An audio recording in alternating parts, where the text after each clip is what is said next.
All right. Welcome everyone to the September edition of the Do Tell Story Swap. And I see we have some new faces and some regulars, but nonetheless, basically what we do here is we sign up to tell stories and listen to stories. Stories are generally 5 to 7 minutes long. They are told and they are not read out loud. And basically, that's it. If you do want a little bit of extra time, you can always ask at the beginning, and then generally we put the longer stories at the end. About midway through, right around 8 o'clock, we take a short break and then come back. And when we were meeting in person, we made this circle and we had little snacks and we would talk to one another and then formally introduce ourselves and where we're from. And there's usually some announcements. I think we probably have a few announcements this month as well. So I am Brandon, and I am your host for the evening. I have a list of people here. We have about 5 people signed up so far. If you are interested in telling a story and haven't gotten your name on the list, just put a message in the chat. That should do it. Or you can chat to Vicky, and Vicky is the one who's in charge of who's telling. But currently I have Elaine, Sharon, Bev, Genevieve, and Beth signed up to tell a story. And if there's time, I do have a longer story that I can certainly tell part of, at least at the end. So without any further ado, let's start things out. And Elaine, did you want to go first, or were you hope? I don't usually, but if you would like me to, I would be happy to. Okay, well, let's welcome to our virtual stage, Elaine Stanley, the one of the founders of our swap. Okay, let me get my screen clear. There. I'm telling the day that luck and intelligence first met. The day they met was a hot day, and Luck was walking down the road, and all he could see in front of him was dust and heat waves dribbling up into the air, and it looked like a lake as far as he could see at the horizon line. But of course, it was just his imagination.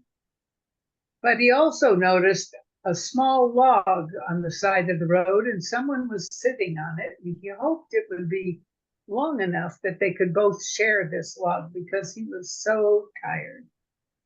As he approached the young man on the log, it was a short log, and the young man sat right in the middle of it. But if he scooted one way or the other, there'd be room for Luck to sit down. So Luck said, "Excuse me, but could you scoot over so I could sit down and share the log with you?" And Intelligence, sitting on the log, looked up and said, "Who are you? Who are you that I should move over? I mean, you're not anybody important. You're not a king or a president or anybody of importance. Why should I move for you?" And Luck just kind of said, "Oh, these young folks, boy." He says, "I tell you what, let's each take a turn, and he who wins will always go first in life." And he goes, "What do you mean take a turn?"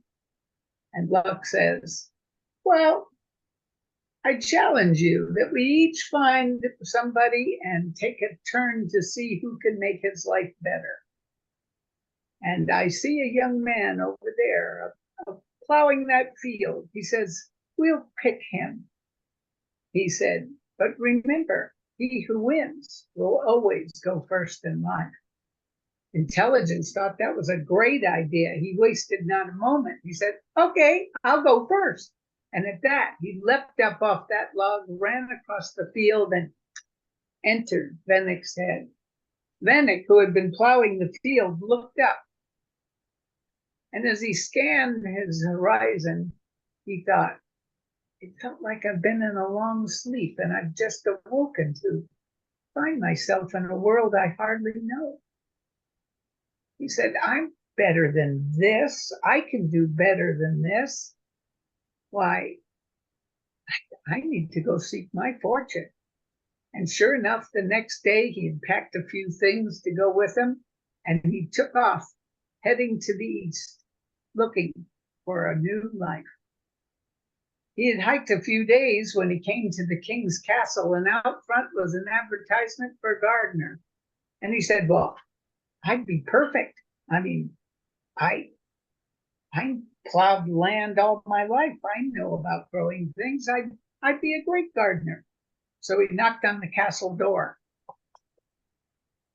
and the guards came and said, yes, how can we help you? And he says, I'm here to apply for the gardener job. So they called in the head gardener, and he was thrilled to have somebody to work for him. And he said, okay, come and work for me, but I'll tell you what you need to do. And every day that gardener would explain to Venick exactly what he wanted done and how he wanted it done. Venick would listen to him and start out trying to do exactly what the gardener had said. But Venick was so intelligent, he could think of much better ways to do it. So he would do it the better ways. And the gardener was starting to get pretty perturbed. He says, boy, that young upper-snapper thinks he knows everything. He does what he wants to do. But my garden is growing bigger and better than it has ever grown before. The flowers are much larger. The colors are richer. And the fragrances are dizzying. Maybe I should just let him go.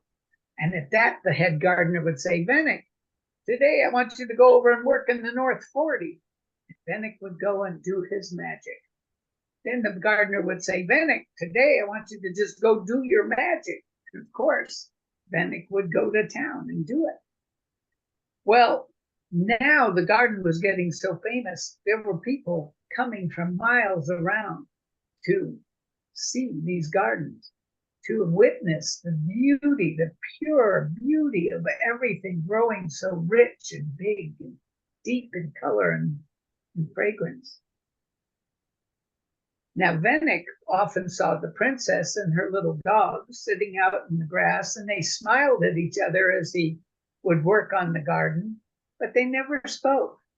They just sort of smiled and turned away shy from each other, and nothing was ever said.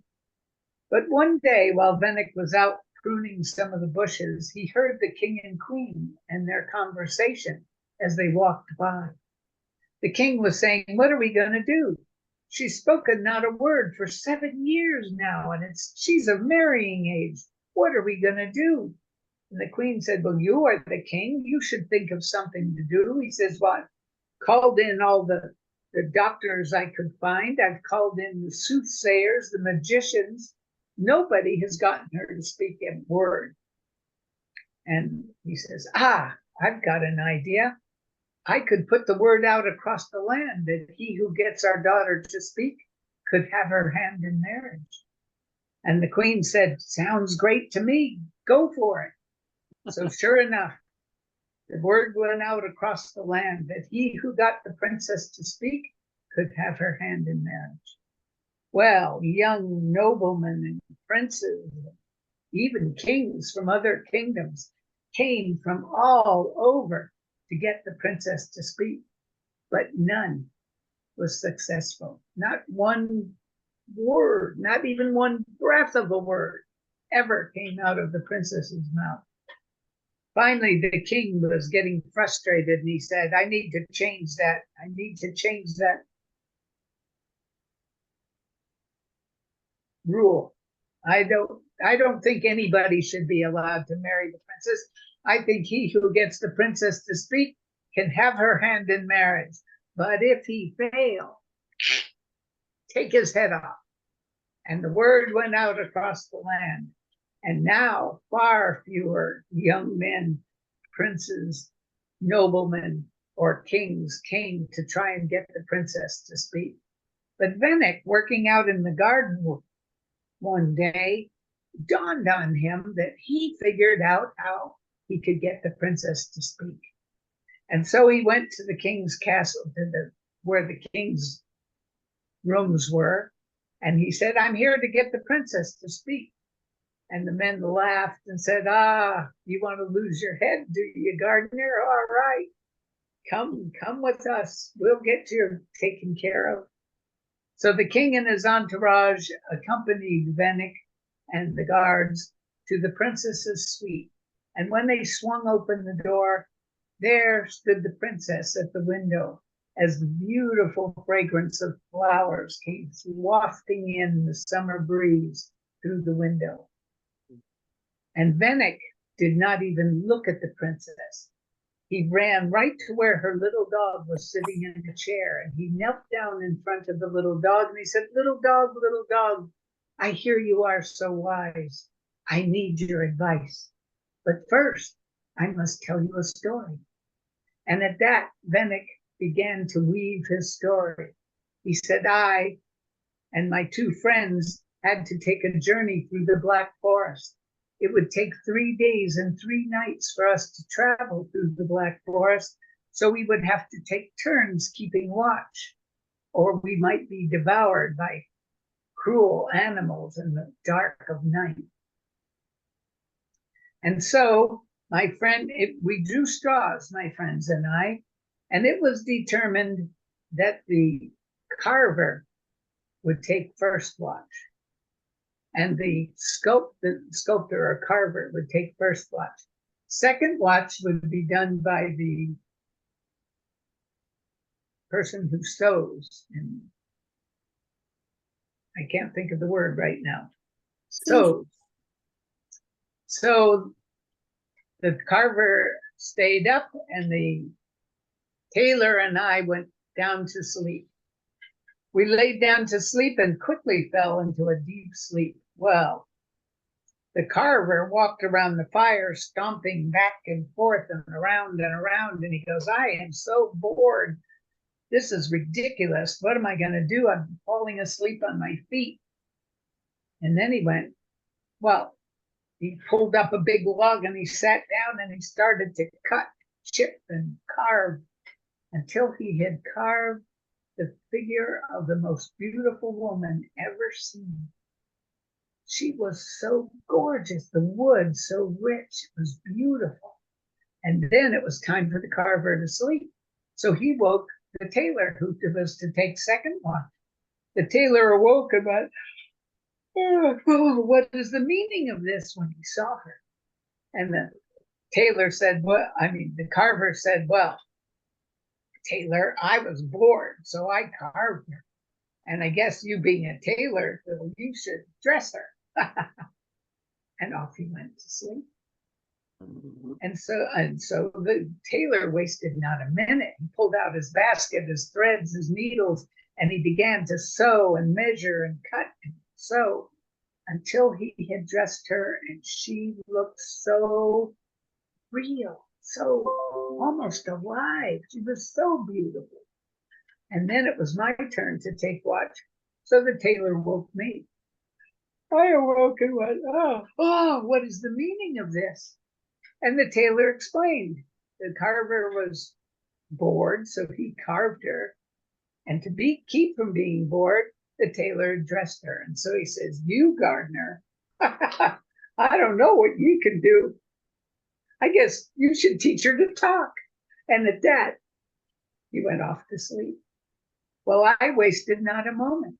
I sat her down on the log beside me, and we worked through the rest of the night.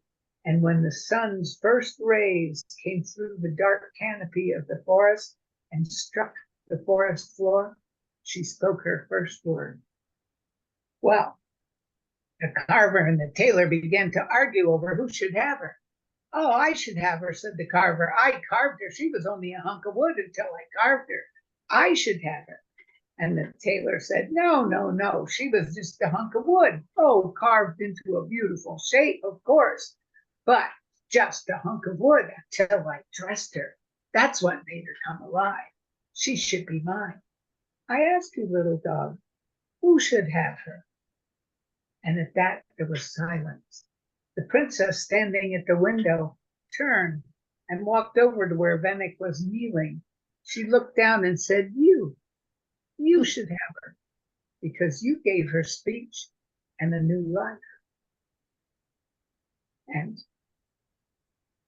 at that, Venick turned and looked up at the princess and said, and if you would have me, I would love to marry you, for I have given you speech and a new life.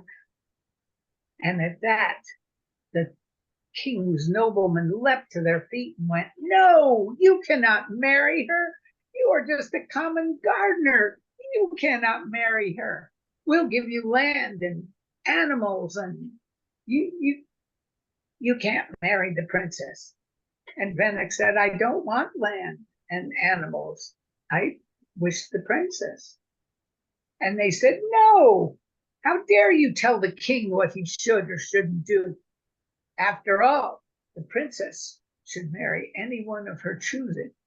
And Venick says, if the king wants the people to do his bidding and he puts out a decree, if he says he who gets my daughter to speak can have her hand in marriage, if he does not follow his own word, how does he expect the people to? And at that they went, you are insolent. How dare you speak this way about the king and what he should or shouldn't do or could or couldn't do? It's none of your affair. For that you should be put to death. And they bound him in chains and drug him from the room. They threw him on a wagon and they took him down to where the execution was to happen. And as the wagon came around to where the executioner stood, there was Luck pacing back and forth, back and forth. And as they pulled up, Luck says, well, you have done a fine job. Yes, the young man's life is better, but not that much better. And now he's about to lose it. I think it's my turn. And at that, Luck entered Venick's head. Just as the executioner pulled the sword from a barrel, he raised it up to chop off Venick's head, and when he raised it up, it hit the scaffolding and broke. He threw the handle to the ground. Luck reached for another sword, and before he could clear the sword from a barrel, the castle gates opened, men on horses with white flags blowing in the breeze, and trumpeters trumpeting, and the royal carriage came from the castle. And the executioner looked and he said, the king must want to witness this, so I shall wait. And at that he put the sword down and rested his hands on it and waited. And sure enough, the king's carriage pulled in, and as he came out of the carriage with his daughter, he said, oh, I have heard her beautiful voice again, and it is so beautiful to hear her speak. We love her dearly, and she says she loves him. All I need do is knight him, and he will be royalty and can marry my princess with our blessing. And at that, they unbound Venick from his chains, put him into the royal carriage, and went back to the castle. Well, there they scrubbed and cleaned Venick, probably within inches of his life. He'd never been so well cared for, his skin oiled and beautiful clothing put on, royal clothing put on. And then the most beautiful wedding that has ever taken place in all this world took place. And there was much eating, drinking, and merriment, dancing, singing, and laughing for 3 days. And then there was Intelligence walking down the road as the young married couple came from the royal palace in their own coach to begin their honeymoon. And as they went by, Intelligence stepped back to let Luck pass. And so it has been from that very day long ago to this very day. Whenever Luck and Intelligence chance to meet, Intelligence always steps back and lets Luck pass. Hmm. Wow. A little more than 10 minutes, sorry. It was worth it. Thank you so much, Elaine. You're I love welcome. the story within the story. I do too. Fantastic. Is Venick a character in other stories, or is that But this is a Czechoslovakian folktale. So I have a feeling that Venek is a Czechoslovakian name of sorts. I have no idea how popular or not. interesting? Part of the story, then. Looks like Ruth has a question, right? Yeah, Ruth. Ruth, do you have a question? No, sorry. I was trying to put a little clapping hand. Oh, okay. That's good. Well, you got your point across just I'm beautifully. learning Zoom. Yeah. No, that's a nice sentiment. Oh, Elaine, thank you. And what a way to start out. Thank you. All right. And next on my list, all the way, are you still in Montana, Sharon? I am. Next month I'll be back in Washington, but right Okay. now I'm still I there. just thought I better check. Please welcome Sharon to our virtual stage. So for those of you who are beginning storytellers, let me tell you the first rule, which is don't follow Elaine. She's so wonderful. Oh. Well, this is just a little personal story. When I was very young, way too young to go to school, I still knew some important things. I knew, for instance, that sleep was magic. I knew it was magic because you could fall asleep anywhere. You could fall asleep in your car seat. You could fall asleep on the floor in front of the TV. You could fall asleep on the sofa. And wherever you fell asleep, you would wake up in your very own bed, right where you belong. And as I got a little older, I spent some time on the floor in front of the TV and I learned some other things. And one of the things I learned was that there are bad people in the world who will come into your house and steal all your stuff. And the best way, if that happens, to keep yourself safe is to pretend you're asleep. Because if you see them and they see that you see them, they will shoot you to death with their guns. So I practiced pretending to be asleep. Now, pretending to be asleep is not as easy as it sounds. For one thing, you can't scratch up your eyes like that because then they know you're faking. And you can't wiggle, and you have to breathe really slowly and easily. So one night, a while later, I was lying down on the sofa practicing pretending to be asleep. And I learned the third thing, which is that if your grown-ups think you are asleep, they will talk about you right in front of you. And this particular night, my grown-ups were arguing about whether I could go to the movie the next day with my good friend Ann Calvin. And my dad, who was usually fine with anything, was against it. And he said, no, she's not mature enough. And my mother said, well, it's fortunate that she's not precocious because most of this stuff will go right over her head.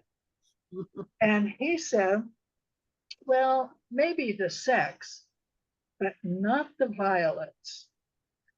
Now, I knew about sex because I know that has to do with are you a boy or are you a girl? And do you know how to tell the difference? But I didn't know about the violence. And I went to that movie because my mother went out and I watched it very carefully and I didn't see any violence anywhere. Well, it was almost 80 years ago. And that childhood skill has proved to be still valuable because if I put my head a little bit to the side and sag a little bit, and breathe really slowly. My adults, in this case, my adult children, will think I'm asleep and they will talk about me right in front of me. And this time they are arguing about what to do. And one of them said, sooner or later, we're going to have to put her in a facility. And the other one said, she's not going to like that.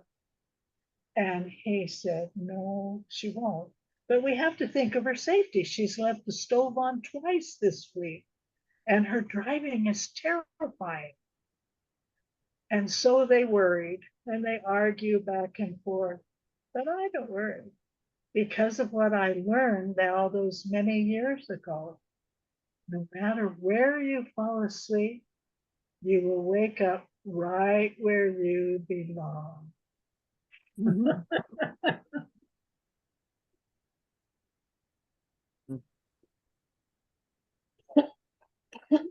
Oh, that has a beautiful end to it, Sharon. I'm glad you didn't fall asleep and wake up in a facility. That is not in your future. Oh, thank you for that. Your stories are always so touching, Good. funny Yeah. at the same time. And you're going to move to Seattle, is that right? Next month? It's 6 months in the Pacific Northwest and 6 months here in cowboy country. So back and forth. Which has more adult children? Actually, neither of them does. And yeah, my kids are all scattered all over. Well, you'll wake up and you'll be in Seattle, where you belong. Thank you very much. All right, and on our list, next up, Bev, are you still in New York? I imagine you are. I didn't hear anything about you moving, but please welcome Bev to our virtual stage, live from New York. Yes, and I born and raised in New York also. Okay. The name of my story is A Mind of Their Own. Oh, I was a third grade teacher, and it was Christmas time. We just had a Christmas party. The parents were there. They always loved to come to my parties. And the kids were all happy that we were going to have 10 days off from school. And as we're walking out, my kid said, what are we going to learn next semester, Miss Schwartz, in science? Well, are we going to have mentors come in like the RPI students had come in and taught us space and levers and pulleys and electricity and magnetism? And I said, oh, well, I'm going to be doing the teaching this for the first couple months of the human body and good health and things like that. Oh, Miss Schwartz, can you try to get us people like you did before? We loved it. And the parents go, yeah, we loved it too. Well, I said, I'll give it a thought. And during the vacation, I said, what could I do? I didn't want to let them down.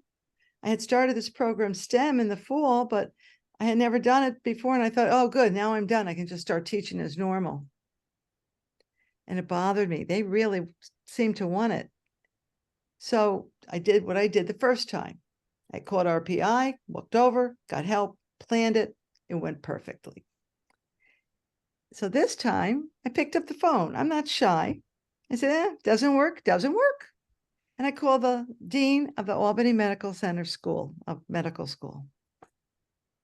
And I said, I have a favor to ask you. I need a little help. I don't want to disappoint my kids. And I told him, can you get me some medical students to come in and help me teach all this stuff that I had to teach? And he said, well, you were talking to the right person. Our medical students have to do so many hours of community service, and we are always looking for places where they can go and help people. And he says, all right, how about give me a few days, come on in during your vacation, you'll meet the kids and you'll plan everything so that when school starts again, you'll have them to help you. And so we did. We planned the dates, we planned what we were doing, and they drove over the whole semester. And the kids and parents loved it. And I even learned a lot. We started off with the skeleton. They would teach us the bones of the skeleton, but the kids had a hard time with the medical names. So I said, okay, after like 2 times of trying to learn two bones, I said, okay, get in a circle. And I said, follow me. We've learned about the patella. Ready? Put the right patella in, put the right patella out, put the right patella in, and shake it all about and do the hokey pokey. And they learned that way. The whole semester, as we learned names, we did the hokey pokey. Now, I wanted hands-on. So after each lesson, they did hands-on, like going looking at a microscope, looking at body parts that they brought in, fake ones. They even brought in some real ones. But nobody seemed to mind. The parents loved it. And I had invited other teachers to stop by to see this program, hoping next year they could be involved in it too. And then one day I invited my eye doctor with the students helping. And he talked about the eye and good health and with the eye and what to do. And then he says, okay, break up into groups. And I went to the butcher this morning and I have fresh cow's eyes that they're going to be dissected by the medical students and you'll see all the different parts. My heart sank. I said, I'm going to get in trouble for this one. They didn't even tell me they were doing it. It's probably thought I'd say no, which was right. So I said, well, listen, go to your groups, but if you don't want to see this, come sit with me in the corner under the clock and we'll have our own conversation about eyes. Well, these kids were so used to doing things like this from the fall and now they had no qualms about seeing a cow's eye and they all went to their groups. So I was sitting alone. Even the parents were having a good time with that. And I walked around and I was the squeamish one. Nobody else was. And then near the very 3/4 in the semester, the medical student said, we have a favor to ask you. The dean is going to hire a school bus and take you to the medical center and give you a tour. I said, oh, wow. I said, but at the end of the tour, your class has to do a play in front of the lecture hall of all the medical students and professors. They want to see what you've learned. And you can get some new students for next year by them seeing the fun we had. So we worked on a play.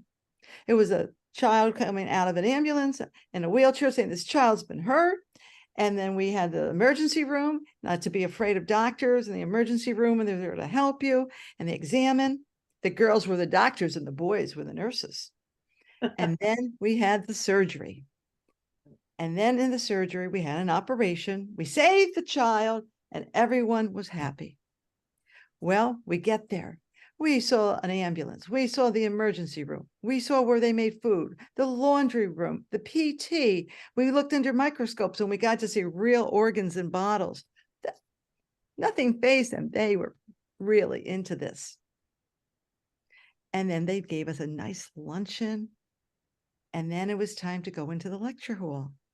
The medical students had set up the table. And the parents helped them get dressed in their gowns and their masks and everything they needed. There was the IV bottle and everything all set up. And the play began. Now, the night before, I tossed and turned. I was nervous. I was so afraid that somebody would make a big mistake or something would happen. Okay, so the play started. Out comes a little Rodney in the wheelchair. My stomach. I said, we have to get you on a table. And they roll him in. And they put him on the table in front of the lecture hall. It's standing room only. It was like packed.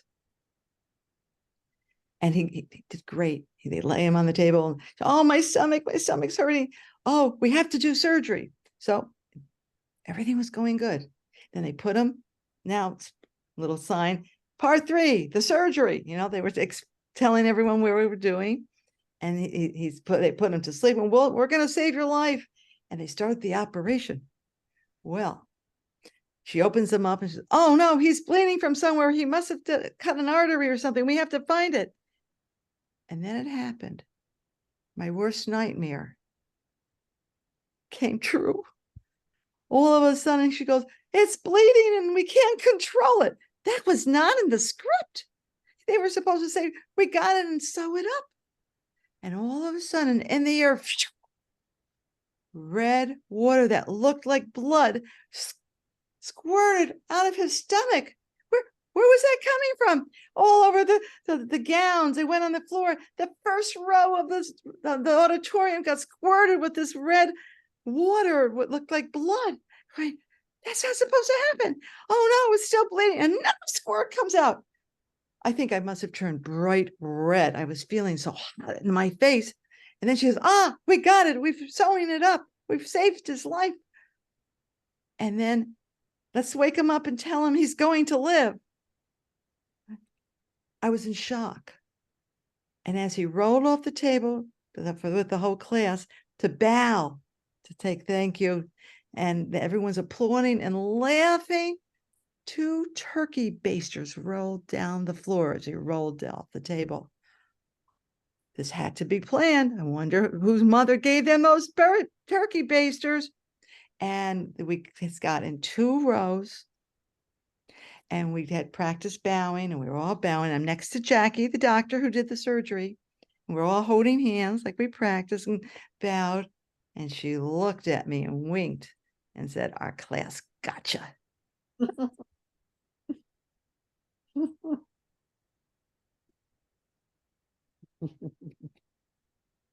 It sounds like they took a episode of Grey's Anatomy and turned it into the Alien movie with that thing coming out of someone's stomach. Wow. Yeah, that's really something. A mind of their own. Okay. You never know what they're going to do. And what is RPI? Rensselaer Polytech Institute, and for engineers and all those types of careers. Oh. And they helped me, with chemist, was it small machines, levers, pulleys, space. We learned how to go to the bathroom in space, how they do it. And they had to write their own idea of how you do it, and then we told them how they did it. I mean, and at the end they made their own nightlight. They had a box and plastic stuff, and they had to make a little light, and everyone went home with a nightlight. So it was good. So they were so used to doing things that they just didn't want to read and write and discuss anymore. And it was nice. The other teachers saw, these things in the room, and the next year 2 other teachers joined me, and then the next year 4 teachers joined me, and eventually had the whole school doing everything like that. Wow. Yeah. And then got the STEM award for 1990, and for Christian McAuliffe Award. Congratulations. Thank you. I see why. Well, thank you so much, Bev. Very good. You're welcome. And I think we have just enough time for another teller before we take our short break and then introduce ourselves. Please welcome to the stage Beth Wakely. Yay. All righty. Hard and amazing stories to follow. Mine is a little bit calmer. I think it is indeed, but it's from I'm sharing a tale from the Old Wives fairy tale book, the Pantheon of Fairy Tales and Folklore Library, edited by Angela Carter. And this is a story from Norway. Now, once there was a rich farmer, and he had loads of land, and he had silver stowed in a trunk. He even had money in the bank. But something was wanting. He was a widower and had been for some time. His neighbor was a very poor farmer, but had a lovely daughter, and occasionally she would hire out to do some task on the rich farmer's land. One afternoon, he was strolling outside, and he took one look and was quite charmed indeed. In fact, he said, oh, if I just hint at marriage, surely she will just jump at the chance. Her father's so poor. So he walked over and he said, I've been thinking about getting married again. Aha, said the girl. We can all have our own ideas. Thinking to herself, the old coot should maybe have his mind on something else. He said again, well, I'm thinking of marrying you. Aha, no, thank you, sir. No, thank you. I can't see the good in it for me. Well, He was not used to having anyone to decline and to say no to him, foreign, and it drove him even deeper into wanting her. In fact, the more she refused, the crazier he got to in wanting her. He went to her father and said, look, I know that you owe me a lot. If you can get your daughter to consent to marry me, I will forgive all those loans and throw in the field by your meadow to boot. Oh, she's just a girl, thought the neighbor. She doesn't know what's good for her. And so he worked on pleading, cajoling, begging, and all she could say was, I wouldn't marry that old farmer if he was plastered with gold up to his ears. And she meant it. Well, it became very difficult for the rich farmer to not get his way. He was so impatient. He insisted that his promise would have to be met soon.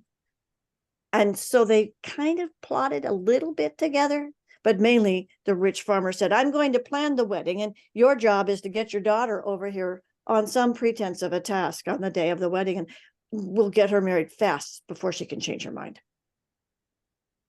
He went ahead and planned his baking and his brewing. He invited guests and the parson to be there. In fact, he had everything ready, and it was the day to bring over his bride. He sent his boy over and said, now you go and collect what that farmer promised me. The boy said, oh, okay. He said, no haste. You have to go right now and do it as fast as you can. In fact, looking at his master's face, the boy said, okay, and he was gone. He was at the neighbor's house, and he said to the farmer there, I've come to collect what you promised my boss. Oh, said the father. Well, all right then. She's out in the field. And off he went to the field, and there she was, raking in the beautiful meadow. And boy said, oh, I've come to collect what your father promised my boss. Ah, thought the girl, that's how they're planning to fool me. Well, you must mean the little bay mare over there. She's tethered by the peas. You take her. And that's exactly what he did. Jumped on her back, galloped right back to the farmhouse, yelled up, I'm back. Well, where is she? She's at the front door. Well, get her up the stairs into my mother's old bedroom. How am I going to do that? Don't argue with me. Get help if you need to. She might be stubborn. I don't know, but hurry up. Get her upstairs in the bedroom right now. Well, with all the help he could gather, between the pushing from behind and the pulling in the front, they got the mare up into the bedroom, up that staircase indeed, and closed the door. She's up there. It's the hardest job I've ever done for you. It was the worst thing I've ever had to do. Never mind that, said the farmer.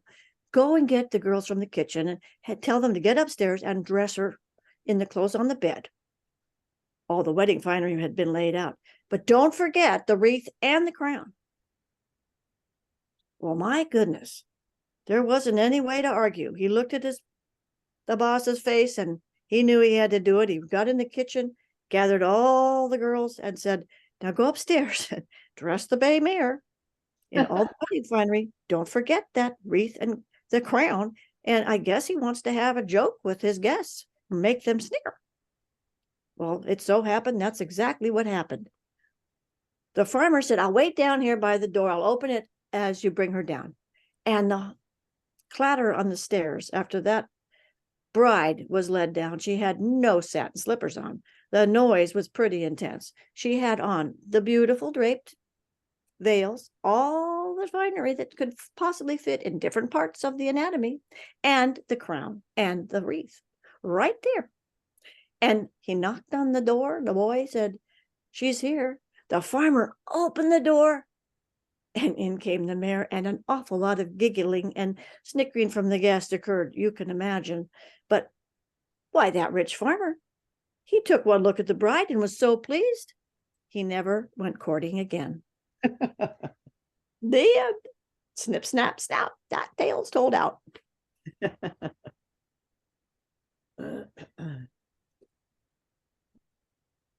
Now, what is that little snip snap snout you had at the end? That was Well, good. that's actually probably very much from the British Isles, but I just like that phrase. And I think it's kind of I think it's probably in the general domain to be used.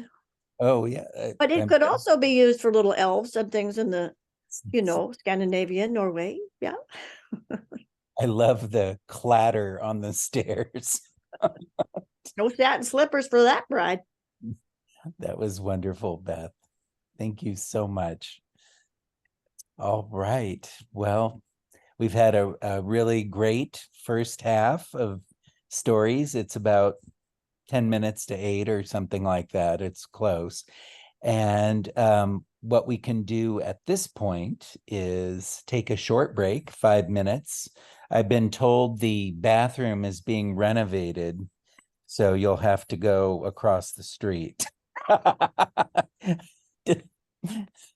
Oh boy, for Dr. Ochoa, we have a bathroom joke every month, and they're never good.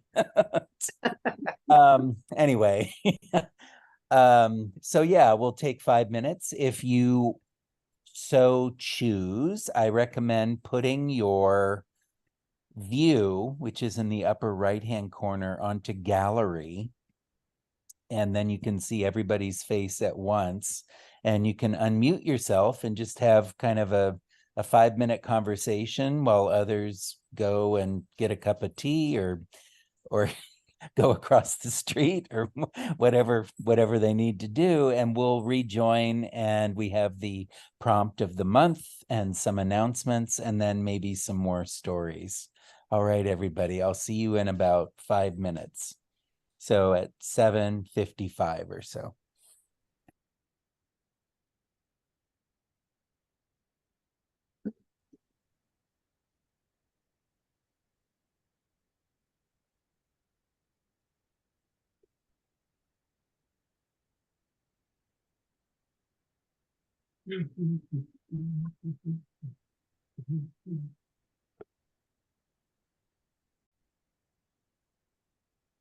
There we go. All right, welcome back to the second half of September edition, Do Tell Story Swap. I just ate some lasagna. I can kind of see it. Yeah. I'm sorry. Anyway, this is a time we take to introduce ourselves. And what we usually do is we have a prompt every month, and you say 1 or 2 sentences in response to the prompt, and you also say who you are and where you are. So I am Brandon. I'm a high school teacher here. I say here, but that's meaningless because we have people all over the United States now. I'm a high school teacher in Santa Rosa, and the prompt this month is, what do you look forward to about fall?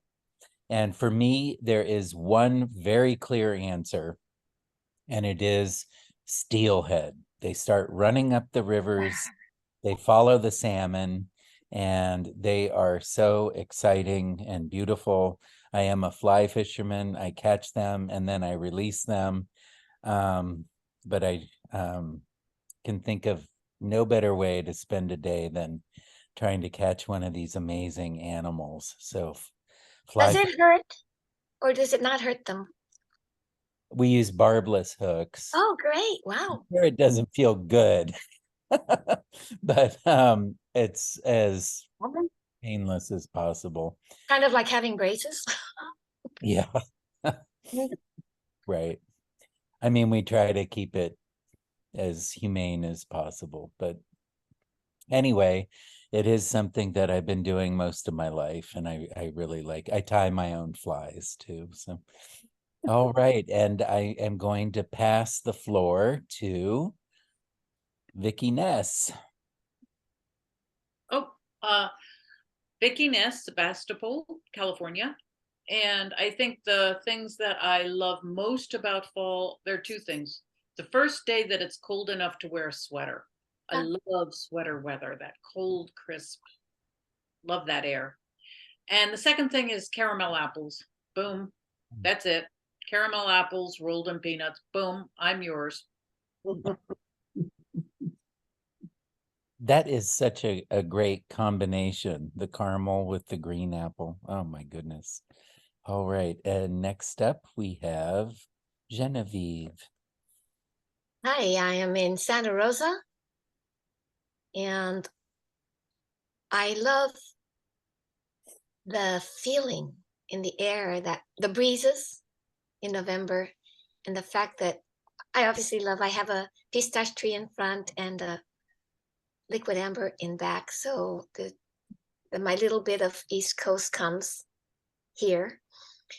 And I used to read about the turning of the leaves, but I never got to experience it. And then, but I really love that the days are shorter, but not that much shorter. They're just right. Never gotten to experience the turning of leaves either, but I imagine it must be so beautiful. And next up we have Vina. Hi, I'm Vina from Pengrove. What I love about fall is, I guess before fall, the Gravenstein apples are just dropping off our tree out here, and they're the best apple. So for, I'm going to say 2 months, but maybe it's only 6 weeks, we've been having wonderful Gravensteins with our breakfast, chopped on our cereal. And then at this point in the fall, my Thompson seedless grapes are ripening on the vine, and they're yellow. You know, it's not like Thompson seedless that you can buy where they're still green because they had to pick them green. So they're very sweet. They're just a treat of this time of year. And I bet they're warm from the sun. And oh my goodness, that sounds so good. Thank you, Vina. And next up we have Elaine, one of the founders of our swap. Hi, I'm Elaine. I live in Santa Rosa, but I live out in Oakmont, which is in the Valley of the Moon. And I love the way the vineyards change color.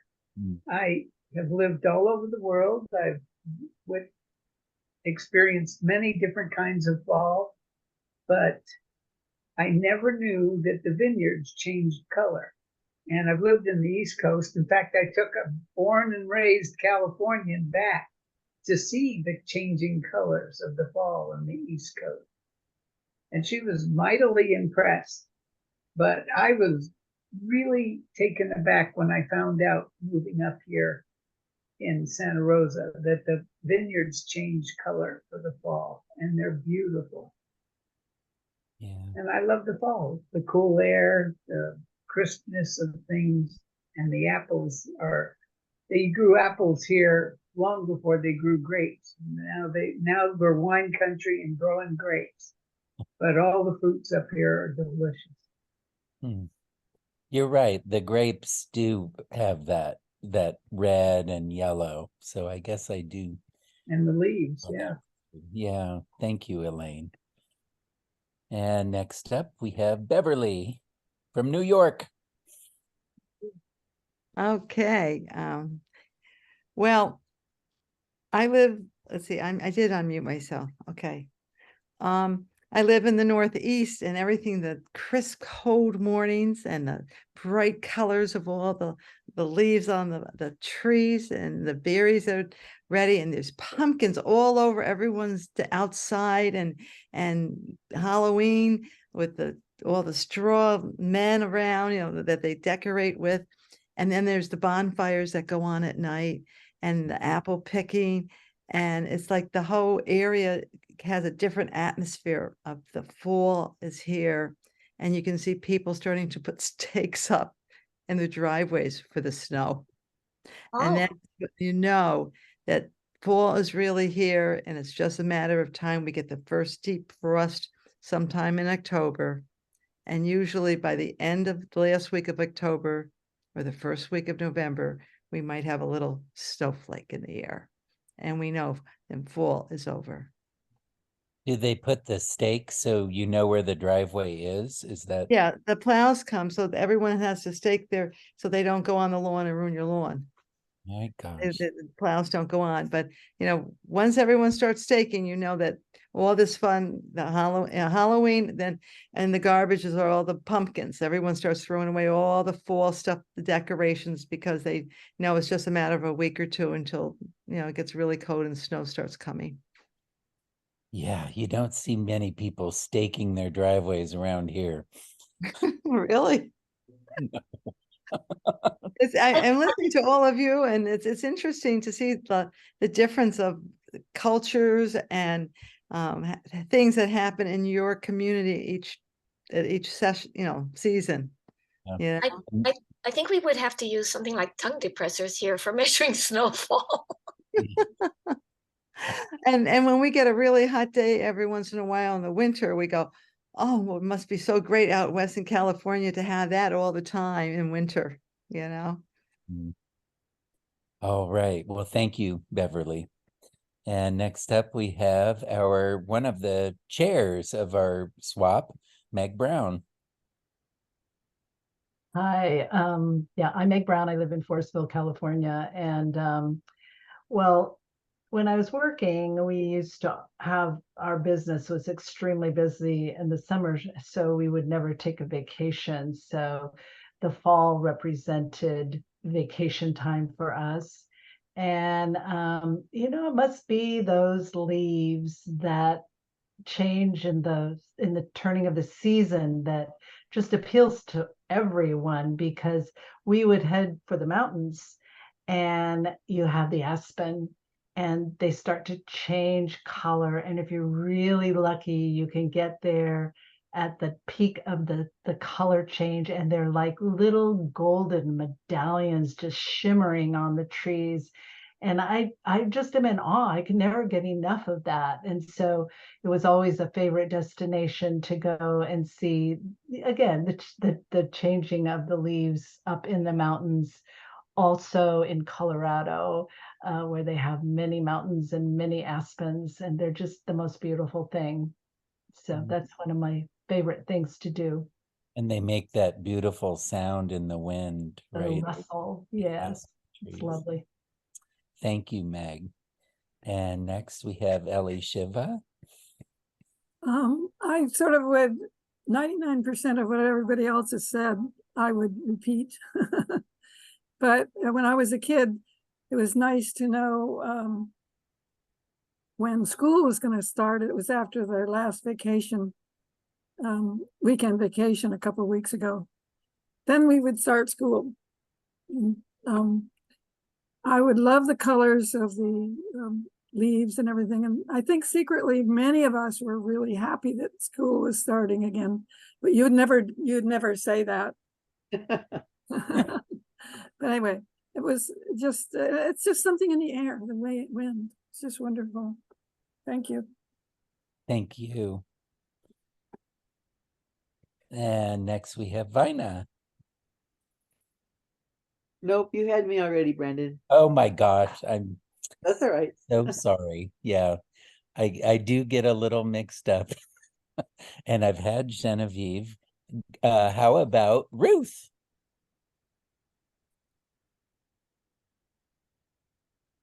Good evening, everyone. Good My name is Ruth Ochoa, and I live in Grayton, California. And I do live in a primarily agricultural area, and that's a big focus of what fall feels like for me. It's harvest time. It's a time to gather, and it's a time to rejoice and to see the fruits of all your labor. And as of late as well, I've been working a lot on what I call processing all of my Gravenstein apples, and I love them. They're my favorite. And I also have a small olive orchard, and I do press my own olive oil. And so this is the time when we'll start to see the press come out, and I'll know we're starting to build up that excitement for when pressing time comes around, which is usually end of October, beginning of November. Although I have to say, this year is very different with how our summer here wasn't uh, as hot as it typically was at the beginning. Excuse me. And so there was a lot more cloudy, more foggy days here. And so the olives are a little delayed, and I think we're probably going to be about a month delayed in the harvest this year, but that's been the adventure and that's been the learning and being so connected with just Mother Earth and the land and just feeling the changes of even one year versus the other, one summer versus the other, and what produces and what happens and how nature also revolves around those changes as well. So it's also a magic in the air that I can't quite explain, but it's just it smells fresher, the air is crisper, and it's taken me a long time to appreciate fall because I must say, when I was younger, I've always loved summer. I was born in August. I'm definitely a fire sign, but I've learned to also understand and appreciate winter and fall. So I definitely love it more in my adulthood than I think I did in my childhood. Oh, well, Ruth, thank you. There was a beautiful message in that. Now, Genevieve, have I already, I've done you already? Yes, sir. Yes. How Because you about, know me, I'll go again. right, and how about Who has, Vina? why don't you ask? I'm just kidding, Vina. I know, I know. All right. Here, I know we have not done gay.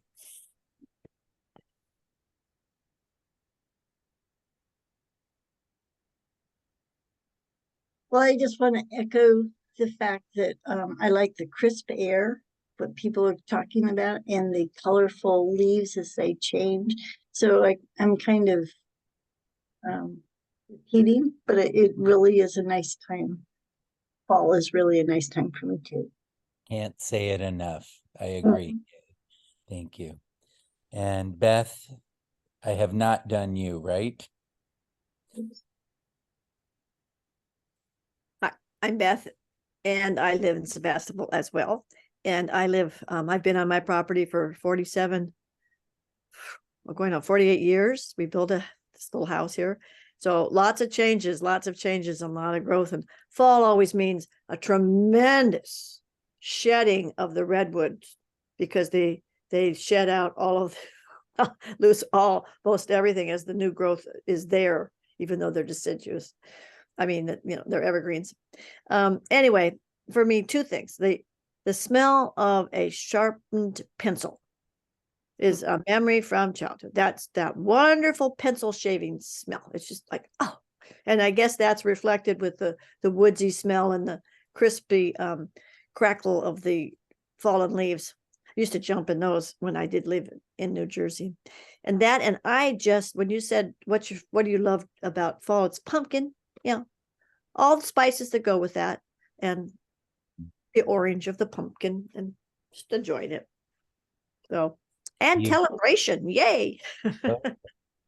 and you are a featured teller. Apparently. Do you like pumpkin spice lattes?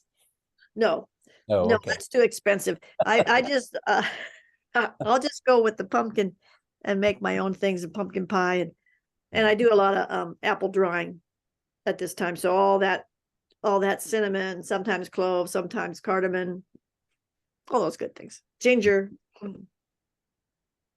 Sharon, I know you've told this story. I have not had you talk about fall yet, right?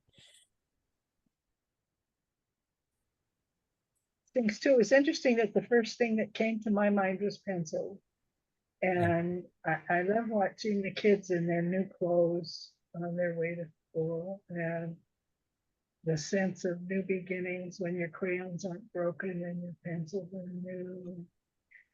And um, it's corn time, and that means, it's suddenly you start making, oh, we need corn chowder, and then, oh yeah, we need chili, we need stew, we need, big minestrone soups, and your diet just switches for all the wonderful things that are coming. I love this time of year.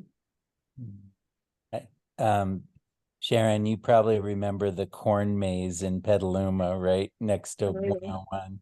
It's about, I'd say, 4 feet high right now. Anyway, let's take a look. Thank you. Gerda, are you able to turn your camera on? It's so beautiful. Oh, wow, you are there.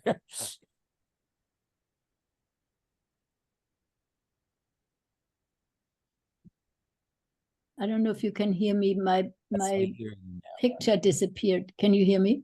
Yes. Okay. Well, I can only second what everybody else said. All the beautiful colors of the leaves. Thanks for your stories. Oh, thank you, Gerda. I appreciate it. I can't see you anymore. I don't know if you can see me anymore. We see you. Oh, okay. Yeah, I And- lost the picture somehow. Oh, okay. Yeah. Well, Yeah. you have a Sorry. beautiful background. Right. Never been to Hawaii. It doesn't look like fall there. No, I don't know how to change that either. Somehow I managed to get that picture there one day, and now I Well, don't know how to it's get worth it keeping. back off. It's all right. But I appreciate you having me as a guest. Love Oh, your stories. thank you, Gerda.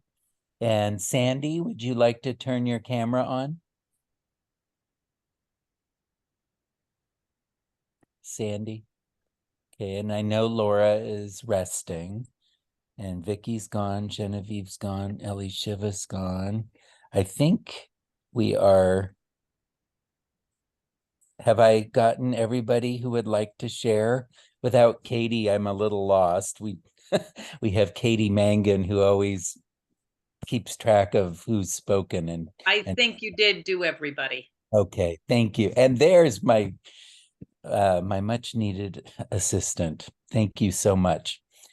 Very good. So we are going to start in with our second half. If you are interested in telling a story, just alert us in the chat at this point. But we do have a couple things lined up. And one of them is Genevieve, and I'm looking for you now. You must be at the, bear with me. There you are. Wonderful. And so please welcome to our virtual stage, Genevieve. Hello. I was going to ask before you put me on, I was going to give you a choice of which story to tell. But in any case, the two choices were either a little bit of a redo of stories I've somewhat told, but they are not right now. I'm really going to tell it from my mind. I will be hopefully crafting something to tell at a story swap where the theme is a really tough decision. So one choice was when you get a diagnosis, what are you going to do? And you realize that you have entered into a labyrinth where you have to make one after another choice. And this kind of complex decision-making enters the healthcare field also when you are with a loved one who is at the end of his life. I'm going to tell or retell a story about that time.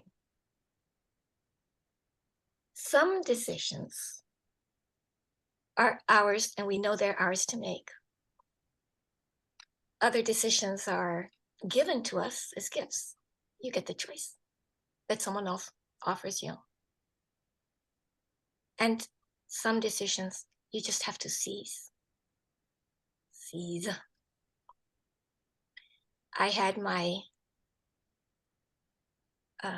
selection of all of those when Don and I went to the hospital in 2014 in November. And we went into the emergency room for one procedure, but it turned out that they admitted him into hospital.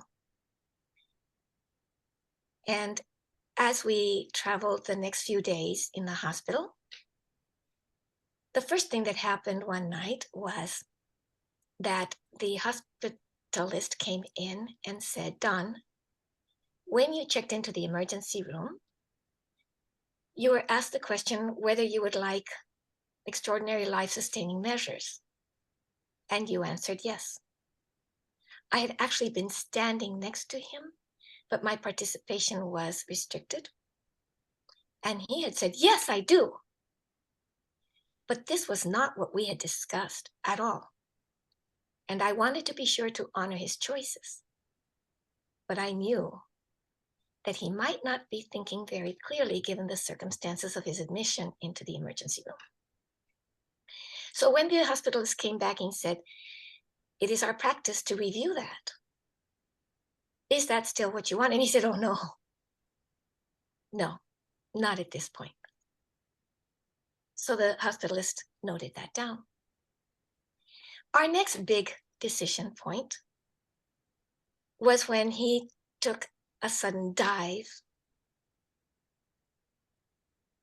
And we were told he is at the point where we can arrange for hospice to come. We will discharge you. And on Friday, hospice will come to you. I had also thought this through before. And I thought, well, Don will be more comfortable at home. But by the next day, we had another decision to make. Or at this point, it was I who had to make the decisions. Don's mind was becoming a bit more cloudy. And they said, at this point, we can offer you comfort care because he is in the window where we don't believe that he will live for too many more days. And we will gladly offer you the hospitality here in the hospital. And we will help you in these final hours, if that's what you want, instead of going home to hospice. And yes, that was an easy decision to make. We were transferred to a better room where we had more space, which was very important because by then I had had to make even another more difficult decision. Don's family and us had had a serious falling out. So much so that he chose to drop his last name and take his middle name as a last name, which I then adopted. But I was faced with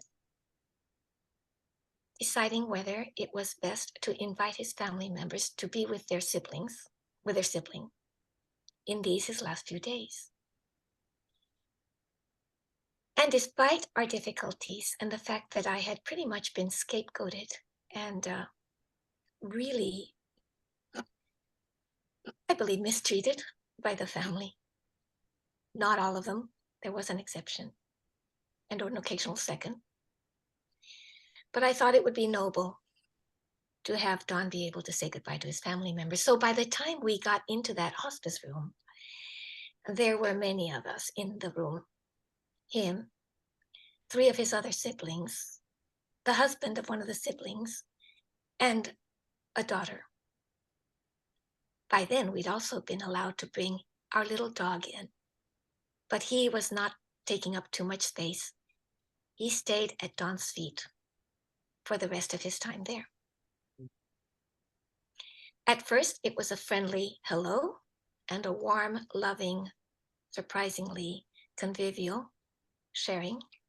But as time passed, the family members began to carp and complain and blame and talk about me any moment that I was out of the room, as later reported by a sympathetic family member. So much so that the time that I had anticipated and planned for, knowing that Don was not likely to survive this, was seriously impacted. I was so stressed out, I couldn't be at ease while my husband transitioned into a different space. So, late on a Saturday, I was relieved to find that they had decided to go out for dinner. And I seized that moment to be alone with my husband at last. Because no matter how much I had asked before, they refused to leave. And notwithstanding the fact that we had crafted a document about Don's final wishes, the staff felt that they couldn't ask Don's family to leave, that he had to ask himself, and he was not in a position to do so. I didn't realize that the hospital had our document in the computer, so I couldn't find anybody to tell them to leave. In those moments while they were at dinner, I was able to spend beautiful time together with Don. Don couldn't see, but he could hear my words, and he could feel me as I caressed his face and told him how much I loved him, how grateful I was that Grace had brought us together. And once I had spent those tender moments together, I had another choice to make. Time was ticking away. The family might return at any moment. I did not want my husband to die with them in the room. That was a precious moment for us. That was a parting that was to be made in loving solitude. So I picked up the phone and dialed the nurse's station. And I said, maybe I'm stretching the truth a little bit, but maybe we are so close together that there is a truth when I describe the distress that is in this room, although I am going to place it on Don, but it is truly my distress. And when the nurse picked up, she said, may I help you? And I said, yes, this is Genevieve in room so-and-so. My husband is in distress. Could you bring another dose of morphine? I was troubled in one sense, but I knew my husband was not going to be lingering long. And I knew that they were not going to be long in arriving. That sense of responsibility was lifted from my spirit when the nurse responded, oh yes, we are late in giving him his dose. It was scheduled for half an hour ago. I will be right in. She came and administered the fully authorized dose of morphine. And within a few minutes, Don's gaze went as if from one side of the universe to the other. He breathed his last. And I breathed a sigh of relief. For a few minutes later, the family members marched in. Furious that I had allowed their brother to die before they returned. There was more complication after that. Before they left the room, one of the family members asked her daughter to take a picture of the whiteboard where the nurse had written down the time of the last dosage. Mm.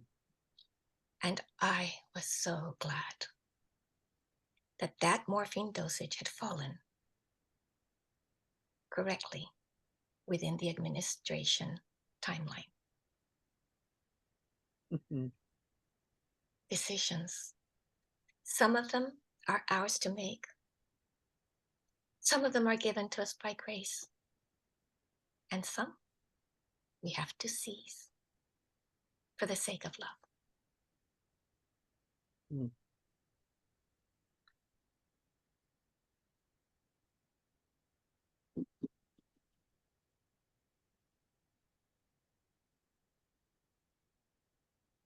Wow, Genevieve, that was very powerful. Now I mean, you told it with such poise and grace. I think you said you were working on it, but it was told Yeah, well. I tried telling something much more complicated, too much stuff during the pandemic. Mhm. And I may have told some version of it here, but this time I focused on this particular aspect of it. Mhm. So this is the first time it takes this format. I love the two timelines or sources of pressure from time. One is the more important life of Dawn, and then the other is the family and their pending arrival. That made it very powerful. And of course, it highlighted the one that was important. Well, thank you for that. Thank you. Thank you. It was good for me to tell it. Yeah. And that's away on November 14th. So I've got a 9th anniversary coming. And I mean, we had prepared for this. We had put in our power of attorney for healthcare, or whatever they call it now, I forget, living care document. Anyway, we had specifically given each other permission to make a decision of who was going to be in the room. But it didn't occur to me to tell the nurse, it's in the Kaiser computer, look for it. Yeah. So my message to everybody is, if you do not have your advance directive, is what it's called, don't be afraid. Do it for the love of your loved ones.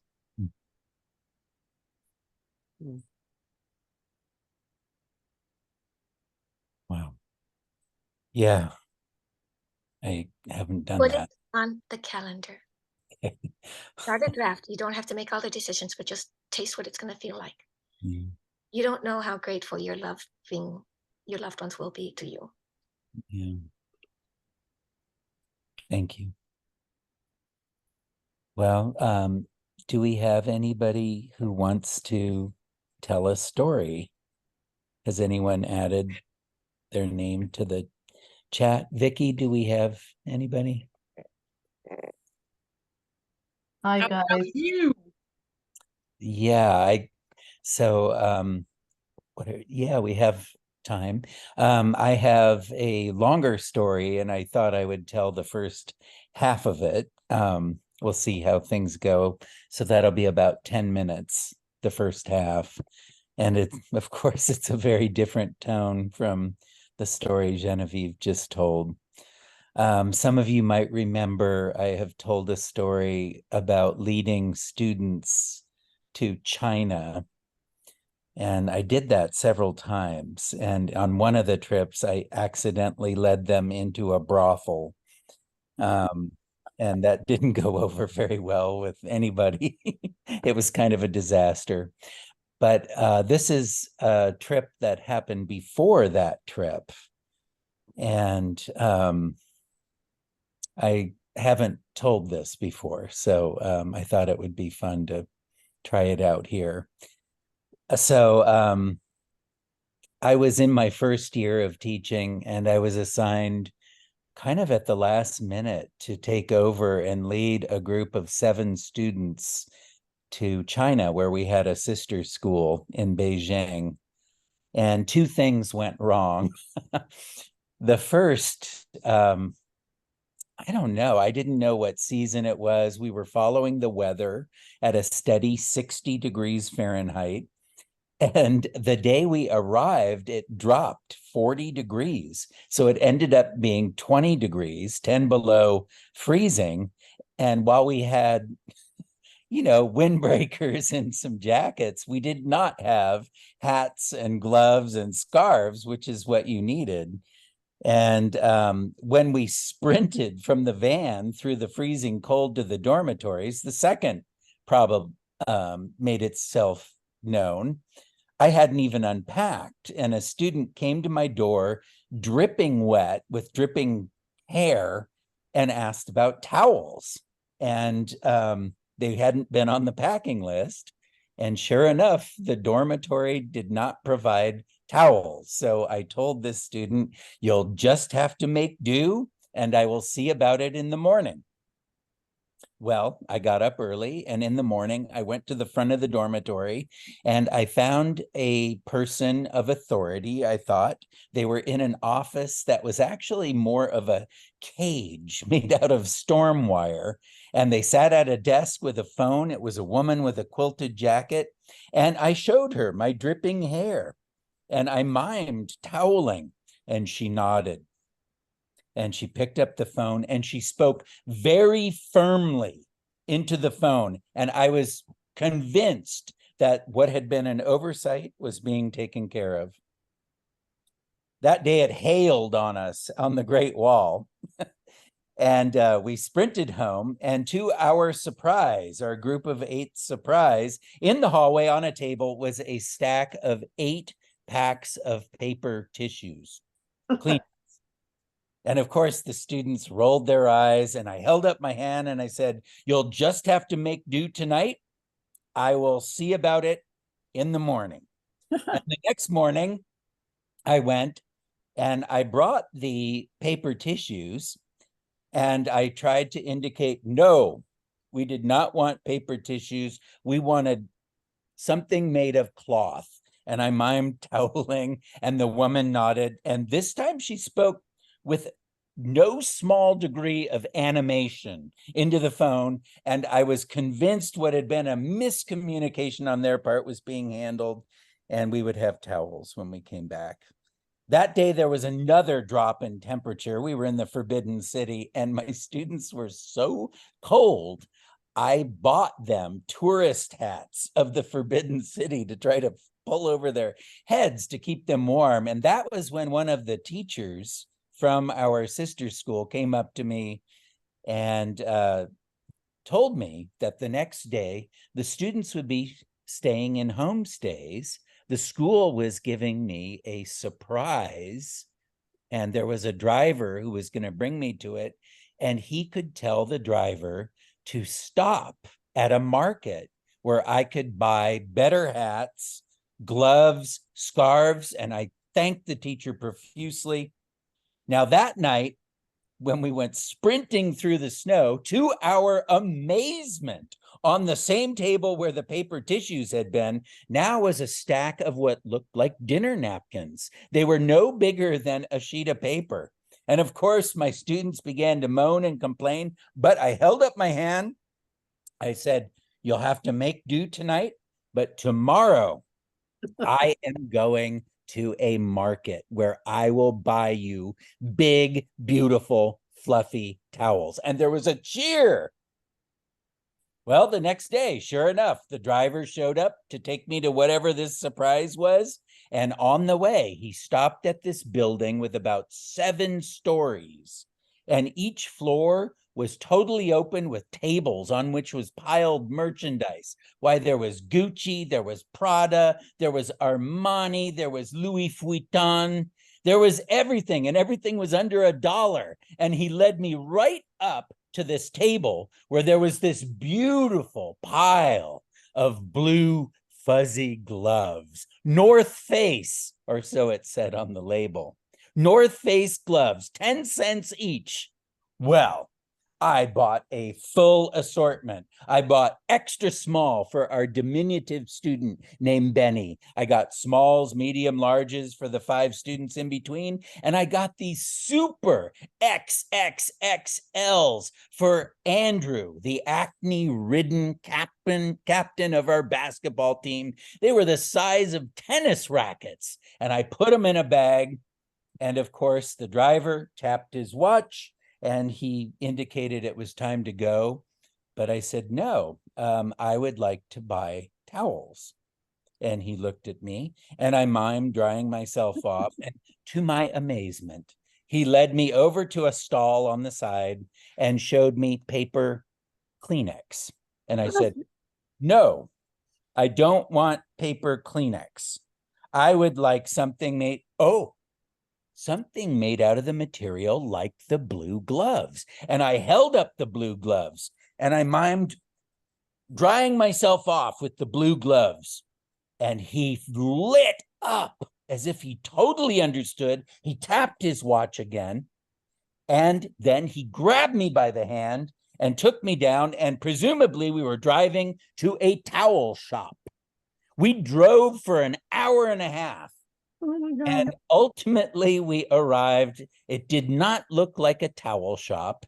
In fact, it looked like a private residence, and there was a staircase going up to these red doors. And to my disbelief, he handed me my bag of blue gloves, pointed at the staircase, and drove away. Well, I had no choice but to go up the staircase, through the door into a long hallway. Hello, I called. I'm here to buy towels. And I went down the hallway. And it seems that every hallway leads to a woman with a quilted jacket at a desk in front of a phone. And there she was, exuding authority, and she seemed rather flummoxed by my appearance. She kept tapping her watch. Yes, I'd like to buy towels, I said. And she tapped her watch and said something in Mandarin to me. 7 towels, please. Yes, is what I said. Well, she picked up the phone and she spoke with great no. She was yelling on the phone. I don't know what she was saying. She slammed the receiver down and with a huge sigh of exasperation, led me down the hallway, threw open a door where there was a bathroom. And she pointed at the shower, and then through the door, there was a table with one of those donuts. Oh, I caught the waft of aromatic oils. This was not a towel shop. I wasn't stupid. This was my surprise. It was a massage. She brusquely shut the door. I got in the shower, took a nice hot shower, and when I stepped out, to my to my disbelief, there were no towels.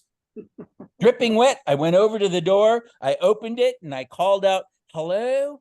I heard yelling, and it was the woman. I heard another voice answering, and the yelling actually escalated to screaming. And so I shut the door. Something about my presence was causing this woman to go on a rampage. Well, I stood dripping wet in the middle of the bathroom, staring mournfully at a stack of paper napkins next to the sink. And I had an idea, an awful, wonderful idea. There was that bag of blue fuzzy gloves. I did it. I pulled out the extra smalls and did my hair. I used the small, medium, and larges on my torso, the XXLs on my legs, and I was dry for the first time since I had been to Beijing. And then, to my delight, as I entered the massage room, there was a shelf right over a heater. I pushed some bottles of oil to the side and I arranged the gloves from extra small to XXL right over the heater. And with a bit of luck, they would be dry right after my massage. No one would know I had used them to dry my body. I lay down on the massage table, put my face in the donut, and for the first time since I'd come to Beijing, I relaxed. So that's where I'm going to pause. I'm telling this story at a winery in 2 weeks. I'll tell the full thing. One of the things that happens is there was no masseuse and they get a janitor to do my massage because I had come too late. He didn't know the first thing about massages. He saw those blue gloves sitting there next to the oil, and he went through about 4 pairs of my blue gloves, rubbing me.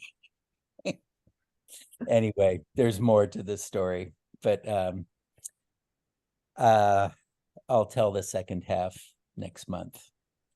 So we've come to just about 9 o'clock. There's 15 minutes. I want to thank everybody for another wonderful evening of stories. We've had some new people. Ruth, I know you're new, and I mean, Gerda, you've been coming. I've seen you at other swaps, but who else was new tonight? Sandy and maybe Laura, who's resting. But let's thank all of our tellers. We have Beverly, and we have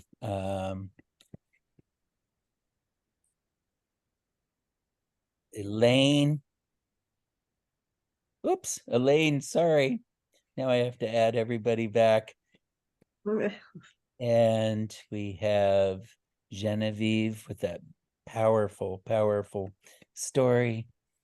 And Beth with a folk tale that was beautiful. And Sharon, a personal story. Sharon can tell both folk tales and personal stories. And Bev? Yeah. right. And who else told tonight? You. I did. That's right. I told a little bit. Elaine, Sharon, Beth. And yeah, that's it. That was our lineup for tonight. But we always appreciate people listening, and I like to say that there's no better way to honor someone than to listen to them. And so the audience, thank you. And until next month, October. Brandon, Yeah. Brandon, Oh, I I didn't let you do announcements. Oh my Yes. I goodness. realized that when you were telling that you were going to be telling the story at the winery, that I had not done the announcements, and I do want to let you all know, yeah, that you can find out all the details about Brandon's performance. He's going to be with the master liar himself, Bill Lepp. Bill Lepp. Yeah. Bill Lepp, he is so successful. He had a TV show where he explored unlikely things, trying to show you whether they were real or not real. He is a real kick, and we've got Brandon in there, and also Claire Hennessy, and so it is going to be a wonderful night. It's at the Trek Winery in Nevada. If you are a 10% discount on the tickets, and they're all different levels of tickets, so you can kind of pick and choose. But this is going to be quite a night of outrageous storytelling, I am absolutely sure. So that's something to put on your calendar for September 28th. And then I also want to remind you about genre stories. We have somebody's telling. Beth, are you telling at the folk tales? No, somebody. Well, it's going to be folk tales, and we all love those folk tales. And that's on September 20th from 7 to 8:30.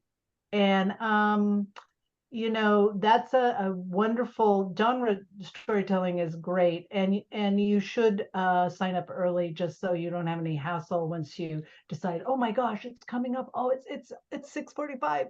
So try to make room for that, and that's on September 20th. Yeah, thank So you. all good things. Check out the SAC website and check out our website, and there's lots of great things on there, so you will be fully informed. Yeah. And thank you guys for all the wonderful stories. They were great. Yeah. Great. Meg, thank you. I'm sorry. It's okay. It's okay. I had totally forgotten about it, Brandon. And then I heard the winery, and I went, oh my God, I didn't tell them that. And So, Vicki, thank you for all your help tonight. yes, wonderful co-host substituting. All right, everybody, until we meet again in October. Thank you all. Good night. Thank you. Good night, everybody. Good night, everybody.